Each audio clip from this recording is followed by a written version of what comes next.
ನಮಸ್ಕಾರ ವೀಕ್ಷಕರೇ, JV kitchen and ಲಾಕ್ಸಿಗೆ ಸ್ವಾಗತ. ಇವತ್ತು ಬೇಳೆ ಮೂಲಂಗಿ ಸಾರು ಹೇಗೆ ಮಾಡೋದಂತ ನೋಡೋಣ.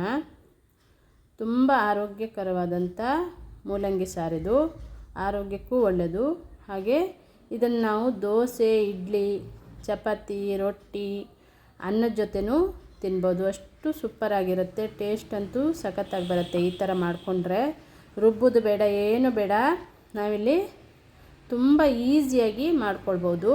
3 ಮೂಲಂಗಿಯನ್ನು ತಗೊಂಡಿದ್ದೆ, 2 ಆಲೂಗಡ್ಡೆ ತಗೊಂಡಿದ್ದೆ. ಆಲೂಗಡ್ಡೆ ಬೇಕಾದರೆ ಹಾಕ್ಕೊಳ್ಳಿ, ಬೇಡ ಅಂದರೆ ಬಿಡ್ಬೋದು, ಆಪ್ಷನ್ ಅದು. ನಾನಿಲ್ಲಿ 2 ಆಲೂಗಡ್ಡೆಯನ್ನು ಹಾಕಿದ್ದೆ. ನೀವು ಆಲೂಗಡ್ಡೆ ಹಾಕಲಿಲ್ಲ ಅಂದ್ರೂ ಹಾಗೇನೂ ಮಾಡ್ಕೊಳ್ಬೋದು. ನಾನೀಗ ಆಲೂಗಡ್ಡೆ ಮತ್ತು ಮೂಲಂಗಿಯನ್ನು ಚೆನ್ನಾಗಿ ವಾಶ್ ಮಾಡ್ಕೊಂಡು ಅದನ್ನು ಮೇಲ್ಗಡೆ ಸಪ್ಪೆಲ್ಲ ಬಿಚ್ಕೊಂಡು ಚಿಕ್ಕ ಚಿಕ್ಕದಾಗಿ ಹಚ್ಚಿ ಇಟ್ಕೊಂಡಿದ್ದೆ ನೋಡಿ. ಇದಕ್ಕೆ ಸ್ವಲ್ಪ ನೀರು ಹಾಕಿಬಿಟ್ಟು 1 ಈರುಳ್ಳಿಯನ್ನು ಹಾಕಿದ್ದೆ. ಇದನ್ನೀಗ ಬೇಯಿಸ್ಕೊಳ್ಳೋಣ.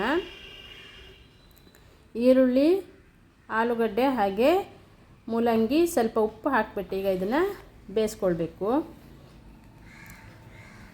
ಇದು ಅರ್ಧ ಬೆಂದಾದಮೇಲೆ ನಾನಿಲ್ಲಿ 1 ಟೊಮೆಟೊನ್ನು ಕೂಡ ಸಣ್ಣದಾಗಿ ಹಚ್ಚಿಬಿಟ್ಟು ಸೇರಿಸ್ಕೊಳ್ತಾ ಇದ್ದೆ.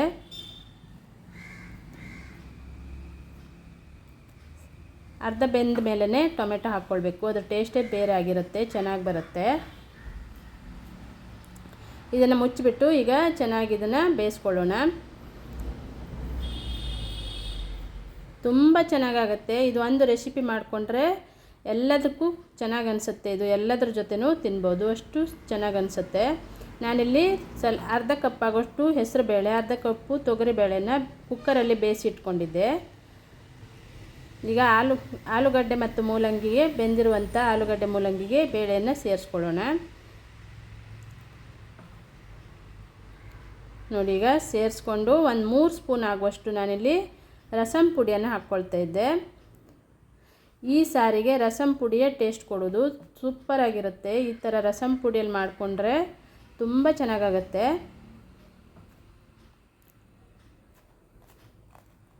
ಇದನ್ನು ಚೆನ್ನಾಗೀಗ ಮಿಕ್ಸ್ ಮಾಡ್ಕೊಳ್ಳೋಣ. ರುಚಿಗೆ ತಕ್ಕಷ್ಟು ಉಪ್ಪನ್ನು ಹಾಕ್ಕೊಳ್ಳೋಣ. ನಾನಿಲ್ಲಿ ಮೂಲಂಗಿ ಮತ್ತು ಆಲೂಗಡ್ಡೆಗೆ ಬೇಯುವಾಗ ಸ್ವಲ್ಪ ಉಪ್ಪು ಹಾಕಿದ್ದೆ, ನೋಡಿಕೊಂಡು ಹಾಕ್ಕೊಳ್ಳಿ.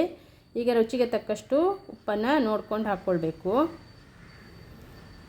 ಒಂದು ಸ್ವಲ್ಪ ಬೆಲ್ಲವನ್ನು ಹಾಕಿದ್ದೆ ನಾನು. ಬೆಲ್ಲವೂ ಕೂಡ ಹಾಗೆ ಬೇಕಾದರೆ ಹಾಕ್ಕೊಳ್ಬೋದು ಅಥವಾ ಹಾಗೇನೂ ಮಾಡ್ಕೊಳ್ಬೋದು. ಈಗ ಚೆನ್ನಾಗಿ ಕುದ್ದಿದೆ ಇದು. ಕುದ್ದಾದಮೇಲೆ ಲಾಸ್ಟಲ್ಲಿ ಕೊತ್ತಂಬರಿ ಸೊಪ್ಪು ಹಾಕ್ಕೊಳ್ಳೋದು. ನೋಡಿ, ಪಟಾಪಟ್ ಅಂತ ಮಾಡುವಂಥ ಮೂಲಂಗಿ ಸಾರು ಅಥವಾ ಸಾಂಬಾರು ರೆಡಿಯಾಗಿದೆ ಇದು.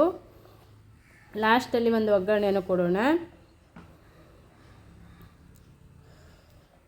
ಲಾಸ್ಟಿಗೆ ಒಗ್ಗರಣೆಯಲ್ಲಿ ಇಂಗು, ಕರಿಬೇವು, ಒಣಮೆಣಸಿನ್ಕಾಯಿ, ಸಾಸಿವೆ ಹಾಕಿಬಿಟ್ಟು ಒಗ್ಗರಣೆ ಕೊಟ್ಟರೆ ಚೆನ್ನಾಗಿರುತ್ತೆ, ಟೇಸ್ಟು ಸಖತ್ತಾಗಿ ಬರುತ್ತೆ.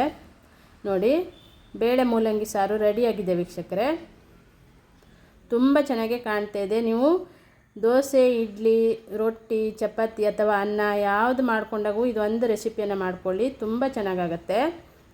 ಇದೇ ಥರ ನನ್ನ ಹೊಸ ರೆಸಿಪಿಗಾಗಿ ನನ್ನ ಚಾನಲನ್ನು ಸಬ್ಸ್ಕ್ರೈಬ್ ಮಾಡ್ಕೊಳ್ಳಿ. ಬೆಲ್ ಬಟನನ್ನು ಕ್ಲಿಕ್ ಮಾಡಿ. ನಾನು ಮಾಡುವ ರೆಸಿಪಿಯನ್ನು ಲೈಕ್ ಮಾಡಿ ಮತ್ತು ಶೇರ್ ಮಾಡಿ. Thank you.